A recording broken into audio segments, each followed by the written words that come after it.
Hi. I want to share with you some of the things that I've been working on cultivating over the past year. And we're going into like Chinese New Year and the Year of the Fire Horse, which I think is something a lot of people are excited about because it's just been a lot of shedding and what would you say, grief, loss, tough things this past year. And I think a lot of us are excited about feeling good energy, leveling up, glowing, taking care of our health, fitness, all the things, right? And I just want to share with you what I've been working on and the direction I'm going. And if anything is helpful, awesome. If you want support, I'm here as well to reach out to. So one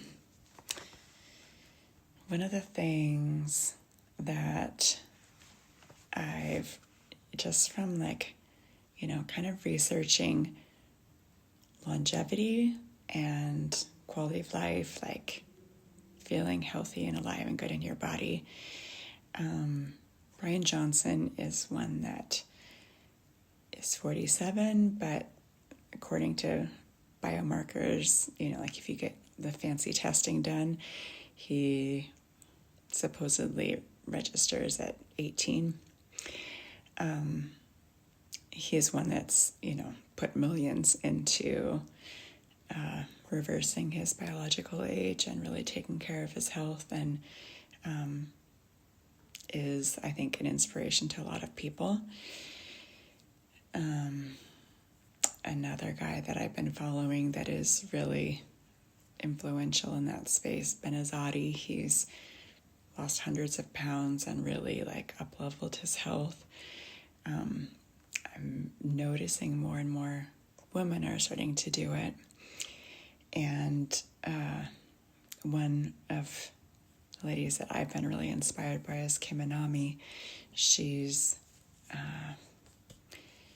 54, but she has a 25-year-old butt. She's definitely in amazing shape and just has a lot of discipline, has created lifestyle by design that is traveling, surfing, adding a lot of value with all of her programs and courses, but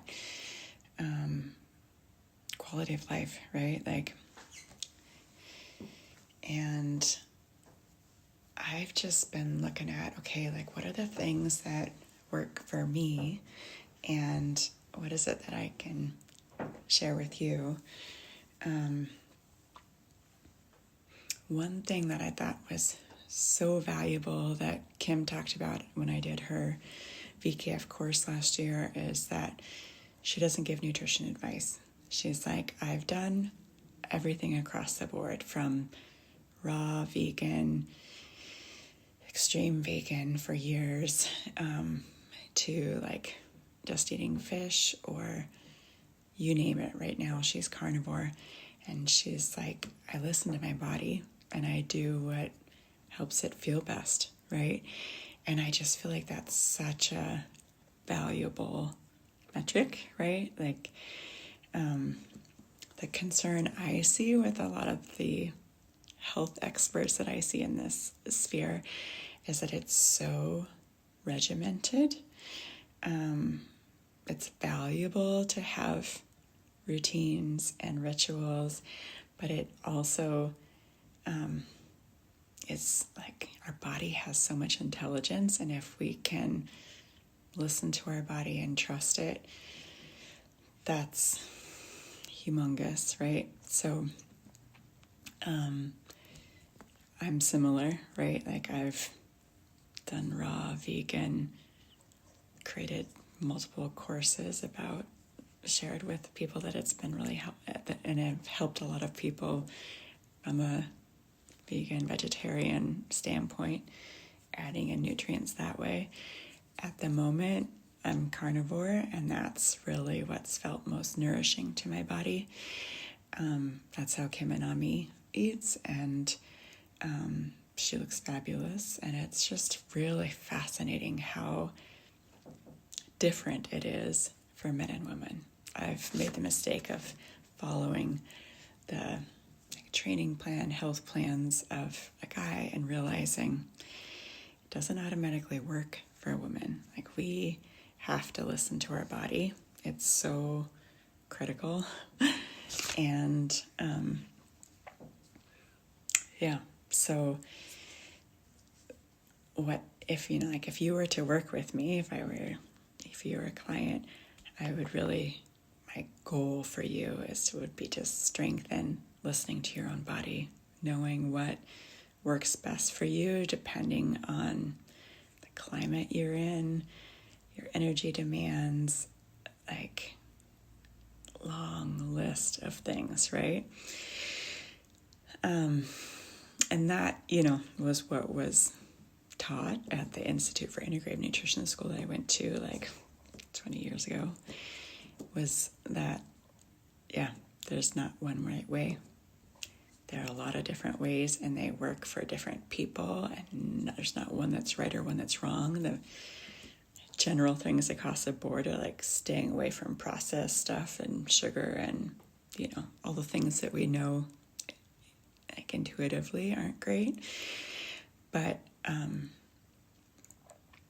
one like way of eating that I think is really wise is the Ayurvedic perspective. Like, John Doulard was one of the, teaching docs at the school that I went to, and he was like, as humans, we're not created to eat the same way year round.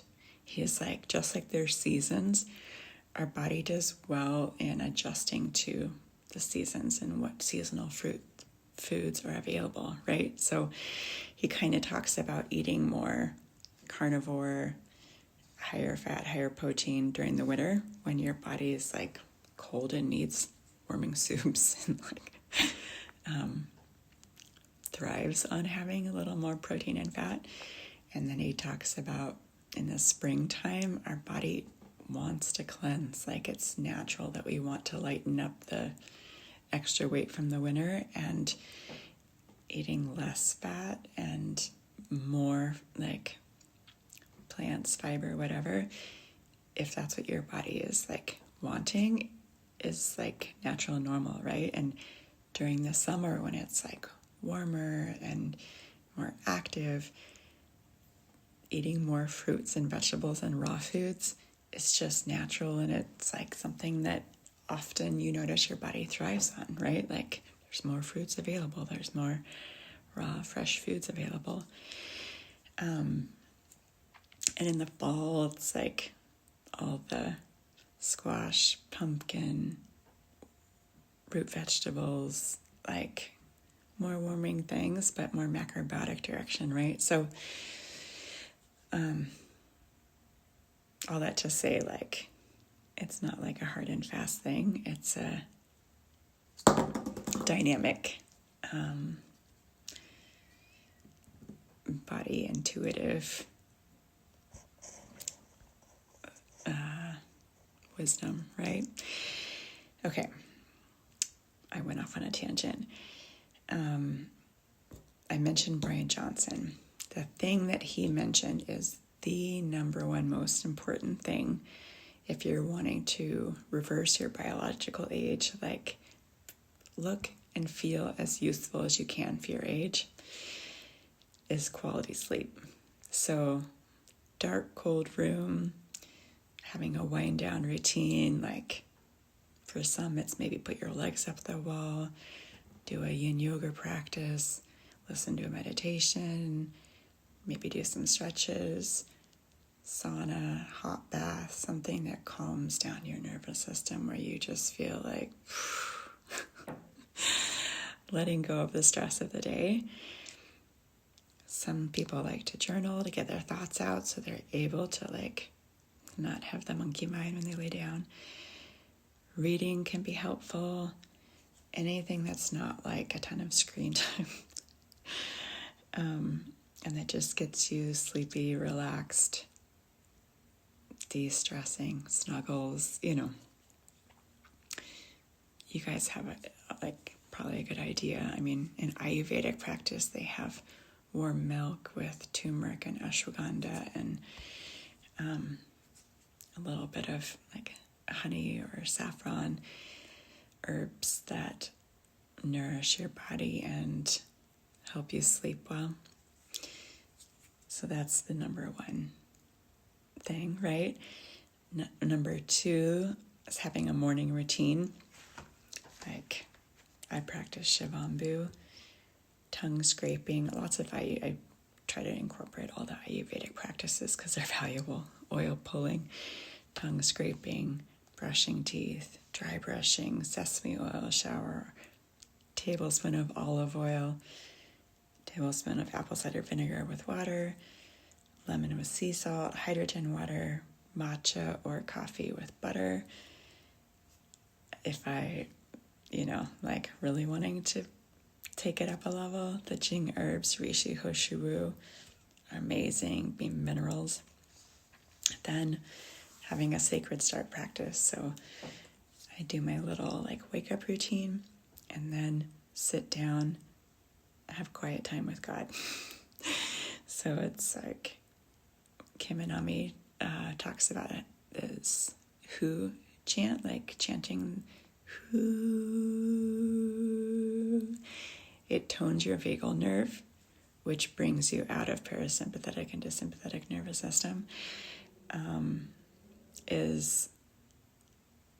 Has a long list of positive benefits for your body, but it's connects you with your spirit, with God, right? If you come from a more Christian background, prayer, meditation, whatever, for you feels like plugging in spiritually. You can sing, dance, pleasure, journal, candle, make it the way you want. Speaking life into yourself is a valuable thing, using affirmations, capturing your thoughts and journaling, gratitude, desires, your vision, reading something uplifting like the Bible or an inspiring book, exercise, and declaring gratitude, thanking God.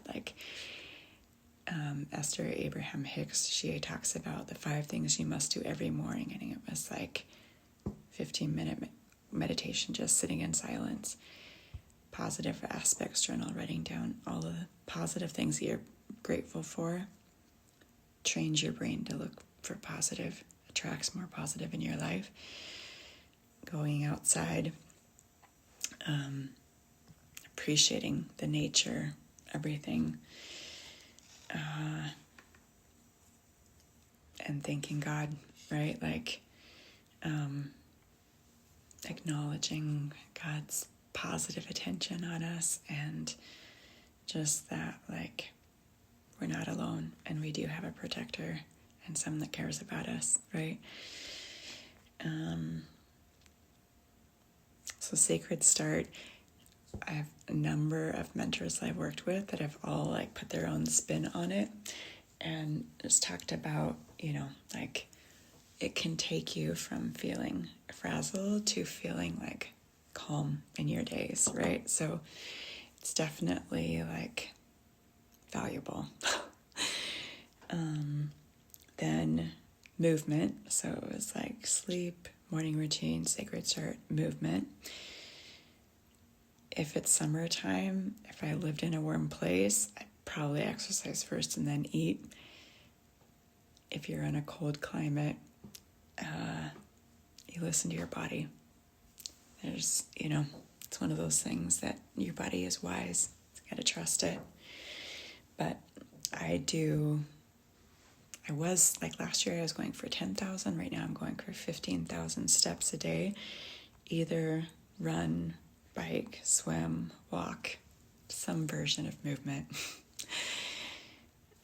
5 Tibetans, something else I learned from Kim and Ami's BKF. Yoga, Pilates, weights, sprints, sauna, ovarian breathing, ovarian compression, yoga nidra, hu chant, dance. So there's a lot of different forms that you can play with and incorporate in. You choose what's best for you. I'm just sharing like what I've been doing. That's been super helpful. And next is frequency therapy. I use my Healy. I was using my Mag. It's not working right now. Like to get into LifeWave. I haven't ordered them yet, but it can be helpful for supporting your body on a frequency level, because like Nikola Tesla says, everything is energy, frequency, and vibration, right? And then creative work, something that feels like you're fulfilling your purpose, like your reason for being, something that gives you joy and makes you feel excited about being alive and like you're making a difference in your life. Whatever work that is for you, right? Like it's doing what you're passionate about. You know, like if you have your own business, the emails, stories, newsletters, videos, reels, whatever you're creating. And then number 7, food that nourishes. So high quality nutrients. I have been, my notes here, been doing like eggs, raw Gruyere cheese, meat, some liver, staying away from like the inflammatory foods, adding in probiotic rich drinks, foods like apple cider vinegar and water, kefir, kombucha, the cultured vegetables like kimchi. I do like a kiwi or 2 a day.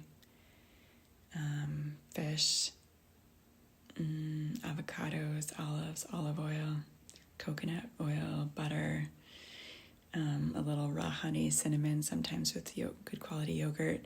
So I have like kind of a routine and things that I'm working with.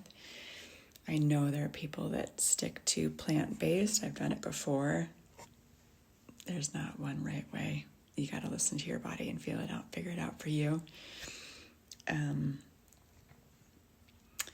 Hydrating well, humongous. Like I shoot for 3 liters a day. Intervals, boost human growth hormone, which keeps us young.